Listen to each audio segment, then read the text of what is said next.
Assalamualaikum warahmatullahi wabarakatuh. I am Tiara Ikawita Adriani. I will present the material for Group 9 about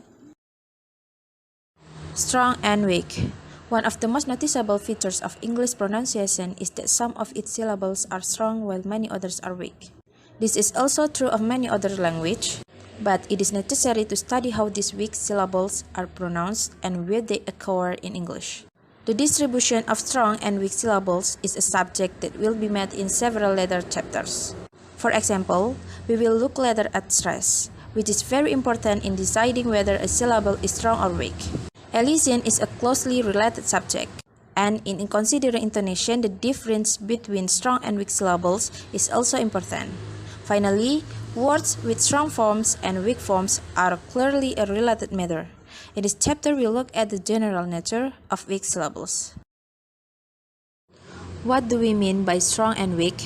To begin with, we can look at how we use these terms to refer to phonetic characteristics of syllables. When we compare weak syllables with strong syllables, we find the vowel in a weak syllable tends to be shorter, of lower intensity or loudness, and different in quality. For example, in the word data, the second syllable, which is weak, is shorter than the first, is less loud, and has a vowel that cannot occur in strong syllables. In a word like bottle, the weak second syllable contains no vowel at all, but consists entirely of the consonant L. We call this a syllabic consonant. There are other ways of characterizing strong and weak syllables. We could describe them partly in terms of stress by saying, for example, the strong syllables are stressed and weak syllables unstressed. But until we describe what stress means, such a description would not be very useful. The most important thing to note at present is that any strong syllable will have as its peak one of the vowel phonemes, or possibly a triphthong, listed in chapters 2 and 3, but not e, u. The last two are explained in section 9.3 below. If the vowel is one of e, a, u, then the strong syllable will always have a coda as well. Weak syllables, on the other hand, as they are defined here, can only have one of a very small number of possible peaks. At the end of a word, we may have a weak syllable ending with a vowel, with no coda. The vowel schwa, a closed front and rounded vowel in the general area of e symbolized e, a closed back rounded vowel in the general area of u symbolized u. Examples would be better, happy, thank you. We also find weak syllables in word final position with a coda if the vowel is for example, open, sharpen. Inside a word, we can find the above vowels acting as peaks without codas in weak syllables. For example, look at the second syllable in each of these words: photograph, radio, influence. In addition, the vowel e can act as a peak without a coda if the following syllable begins with a consonant: architect.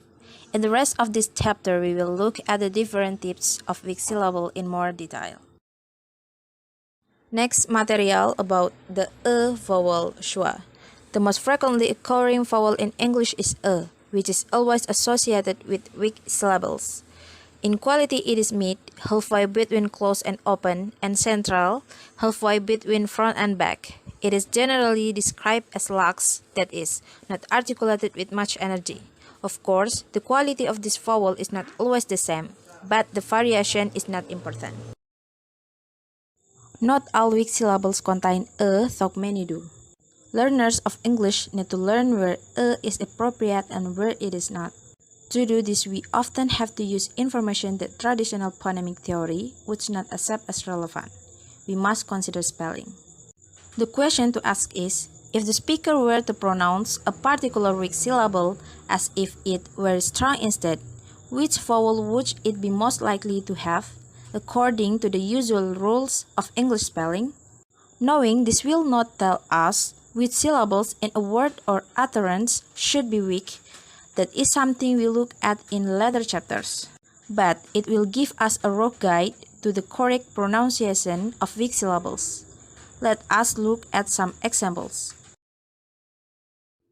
Spelled with a, strong pronunciation which have a, eten, barracks, correcta. Spelled with r, strong pronunciation which have a, particular, menaki, maula. Adjectival endings spelled a, strong pronunciation which have a, intimate, desolate, accurate. Spelled with o, strong pronunciation which have a or o, tomorrow, carrot, potato. Spelled with or, strong pronunciation which have o, forget, opportunity, ambassador. Spelled with a, strong pronunciation which have a, settlement, passman, violet. Spelled with strong pronunciation which have a, perhaps, Superman, stranger. Spelled with u, strong pronunciation which have a, Adam, halibut, support. Spelled with o, there are many pronunciations for the letter sequence o. Tarot, barrow. Spelled with o, strong pronunciation might have ow, graces, callous.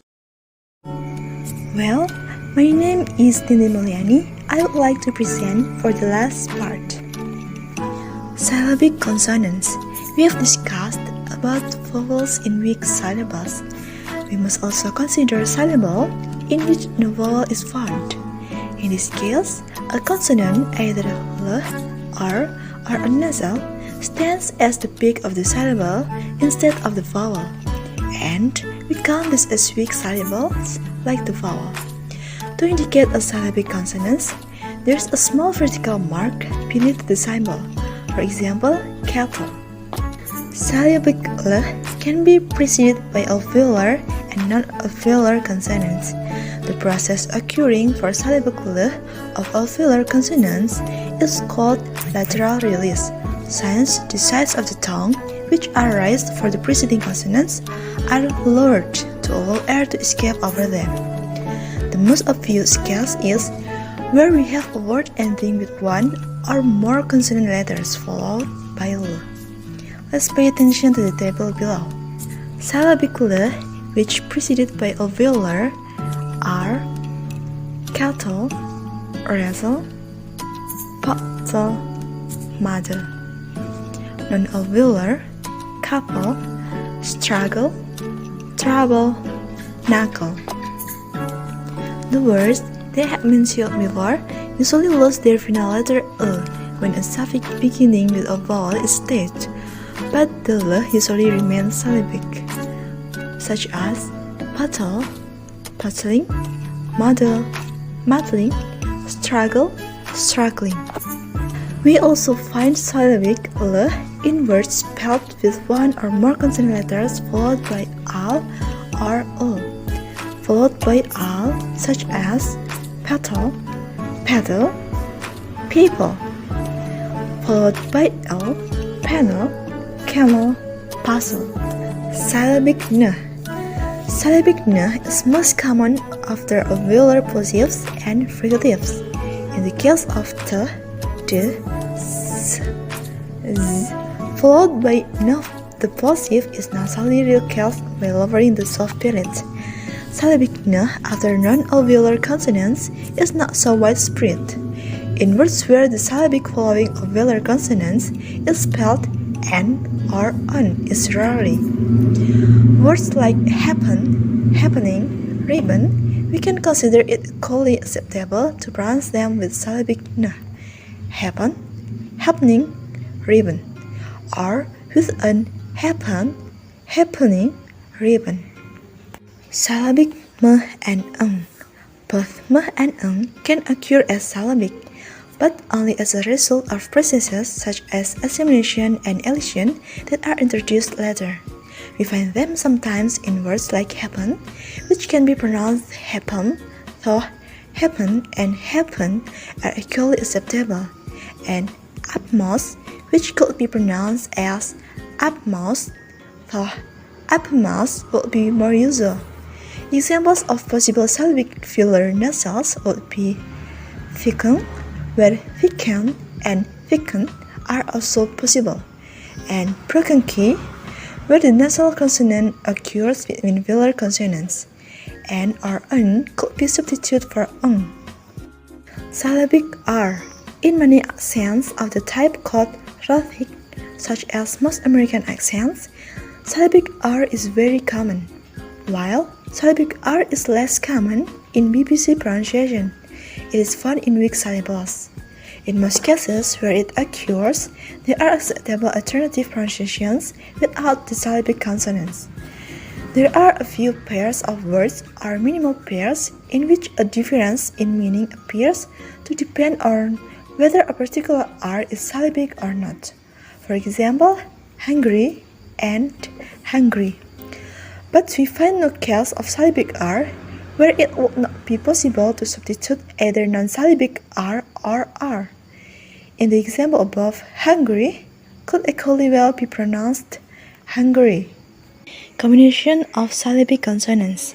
It is not unusual to find two syllabic consonants together.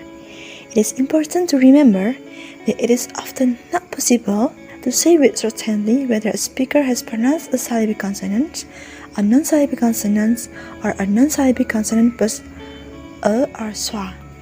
For example, the word veteran could be pronounced in other ways than veteran. A BBC speaker might instead say veteran, or veteran. Okay, it is the end of our presentation. Now let's have discussion through WAG. Thanks for watching and wassalamualaikum warahmatullahi wabarakatuh.